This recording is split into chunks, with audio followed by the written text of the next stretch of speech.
welcome to Convict Inc. I'm your host, Panty Dropper, formerly known as Robert Ross. So let me tell you something. Let me add some context to that. So there's actually staff sometimes will say, like, what do you go by? What do they call you by in here? And I was with somebody one day, and one of the nurses said something. What did they call you? And I said, Panty Dropper. It was like kind of out of the blue. And it was actually quite hilarious and makes a very funny conversation piece. But so that's how I got that. But I'll stop. It was just 2 days ago. It was kind of a joke. It was pretty funny. And it kind of spread around, but one of the male staff didn't like it. But anyway, so 120 days. On the 5th, 120 days clean. And longest for sure pre-COVID, since before COVID. I'd have to really look in the journal that I wrote to see how long before that. But it's a trip to say, to put it, it's kind of a trip, but at the same time, it's like, I don't know how to feel. I feel good. At the same time, it's like, I don't know how to feel about this incarceration thing. So on one aspect, you can say it's like the best thing that happened, and people can make an argument for that. On the other hand, I really, really have to go back through the history of this so far. So bear with me, the people that have been following me. Maybe the new ones that have just jumped on don't. But let me explain this again. January the 31st. I go to the probation office. They put a sweat patch on me, try to speed this up. I say that I was dirty. I really was not. If people don't know what a drug sweat patch is, as far as I know, you can't really beat them, meaning if you're dirty, they got you hit for dirty unless you want to alter them and take it off. When they put it on me, I was clean. However, I was anticipating using just because they were putting it on me.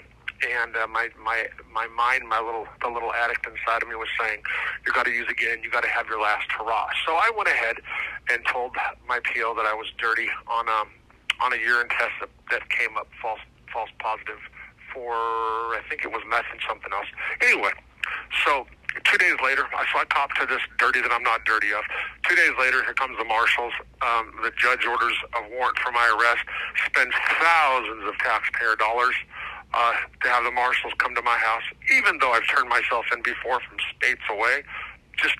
This call is from a federal prison. Payer dollars just because has the marshals come to my house, whisk me out of my happy little home, and chauffeured me to Fayetteville, Arkansas, to the Washington County Detention Center, where I was sober when I went in, and then once they booked me in, I went into a tank where it was methamphetamine, and I got high, and then they brought me to the intake barracks where about 81-year-old black man has an ounce of meth, gets me high for the weekend, whatever. The whole pod was high. Jail was just saturated with dope. So think about this. A probation violator, somebody with substance abuse disorder, addict, junkie, whatever you want to say, is brought to jail for being mentally ill, i.e. having substance abuse disorder. Brings him to jail where I get high. Chauffeurs me to jail via the Marshal Service where I get high on drugs that are in the jail, because jails are saturated now. So then I am then sold by the United States government to a private prison. Okay, that's really what happens. So the Marshals contracted, have a contract with Core Civic, which is a privately owned prison who makes money off of humans. They buy humans for profit, and then they send you to a prison. So they're slave masters. They're owners of people. They send me there, where 30% of the staff this is notes I kept, 30% of the staff in the institution are actually drug dealers. So 30% are pushing contraband, whether it's drugs, fentanyl, cigarettes, tobacco pouches, which I did partake in some tobacco pouches, by the way. So tobacco pouches, K2, you talk about freaking drugs, man. You talk about a playground full of drugs. Unbelievable. So in this private prison, it's just completely saturated, okay? So I have to put up my shield. I ward off all the evil correctional officers that are trying to push drugs upon me, and I managed to stay clean. Nevertheless, it was an experience. Anyway, let me skip there. So then they send me. Okay, now I'm there for what, 3 months? I was sold into slavery for 3 months, and then the government decides they want me back. Put me on a private Learjet, okay, because of my cancer. Take me, they rebuy me, repurchase me from the slave owners. They fly me to the East Coast where I get to see the Statue of Liberty, the New York skyline. I was like Jay-Z in the air without the popping bottles, okay? So they fly me on a private jet to New York on the taxpayers' money, by the way. Just a wonderful day in the air, wonderful day to be incarcerated in America, just fabulous. You guys have all paid for this to happen, by the way, the taxpayers. So they fly me there.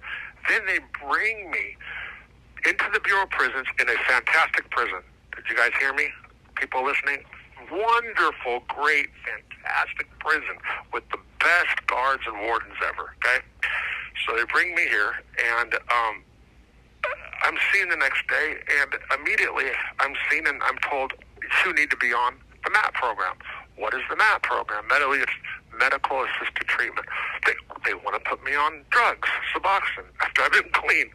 So is that not asinine? So take me out of the free world where I'm clean, get me high on methamphetamine, the marshals, then send me to the BOP where they're pushing for me to be on the same drugs that I used, that actually I got dirties for at times.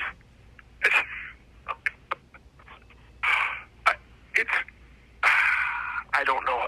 It's a fucking joke. It's crazy. I don't even know what to think about this. Release date, January 27th is my official release date. That's without halfway house. More than likely, I'm going to go ahead and not do halfway house. I mean, I'm still debating whether to be put on these drugs that they're trying to get me on for free. So far, I'm not. Although I do have to see the psychiatrist again or whatever sometime next week. Yeah, I just can't go down that path. Even though the United States government is pushing me to get on drugs. Just want to make that clear for the judge out there that sentenced me. I hope that they're taking notes in the Western District of Arkansas for future people, for future probation violators. I hope that somebody, especially there's a really swell guy down there who's really a defense attorney in disguise. He's disguised as a prosecutor. His name's Brandon Carter, Mr. Carter. He's really a defense attorney, but he has to wear the suit of a assistant U.S. attorney. I hope they take notes so the next time they violate people, they can go, what the fuck are we doing? Let's look at the Rosso Doctrine, Your Honor, and show how stupid this is. Okay, so I'm going to hang up here, and I'm going to talk to my favorite gaudy fan base about what a fucking dipwad this guy was. By the way, I need to point this out to my lovely wife. Rather than look for signs on Facebook, you do realize that the day I was supposed to have a Zoom meeting for divorce, God intervened, stopped the divorce, okay? Now, once again, God will not let me go to a Zoom hearing from this prison. So I don't know. I'm not sure what's going on there. I'm just, divine intervention's a motherfucker. It's crazy. I just want to point that out there and throw that out there in the ether. To everybody, take care. Bye.